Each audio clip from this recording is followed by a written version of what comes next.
Hi everybody again. Yeah, I'm still down in the basement level of the Metropolitan Opera, or below the lobby, and something I've never really had a chance to spend time looking at is the whole wall of exceptional singers that have performed on the great stage here.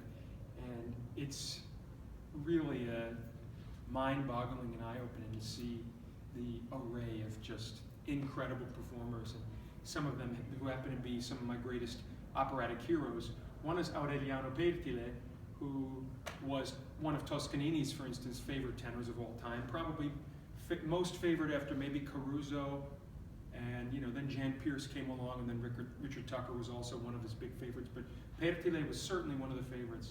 What's interesting about Pertile is that he only really sang one season of operas, and I believe it was in 1921 or 1922 at the Met.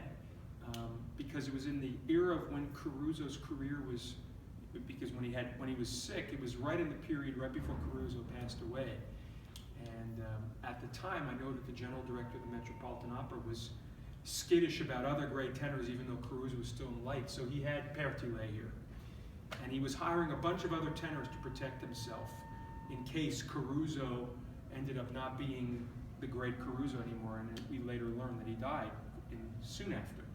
Pertile, he sang a couple of Cavaradossis, he sang Turiddu at the Met, and then he sang Louise, which was famous. And I know that if I remember correctly, there are fact checkers out there, so check me if I'm wrong.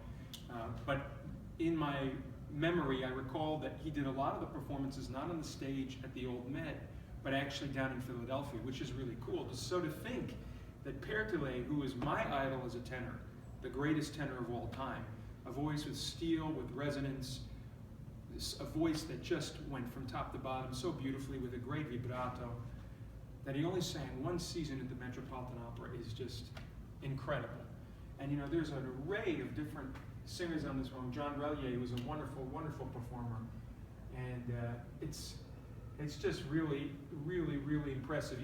My first teacher, George Shirley, I got to, seeing this wall for the first time, I got to see it, and here's a photo of him in Così fan tutte, which is just spectacular to be able to see.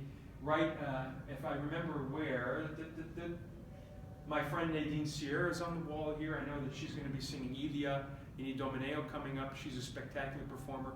We're going to be doing quite a lot in the next few years. Look for us not only in San Francisco, but in other places in Europe, at the Metropolitan Opera. There's lots to do. Bev Sills, for instance, one of my favorite American singers, someone with such a great personality. 3 Americans right in a row, actually, to say.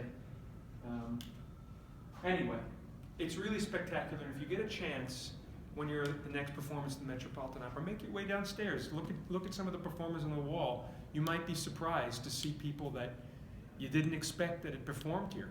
Pertile, for instance, is one that I look up to and even think with astonishment that he only really sang here one season.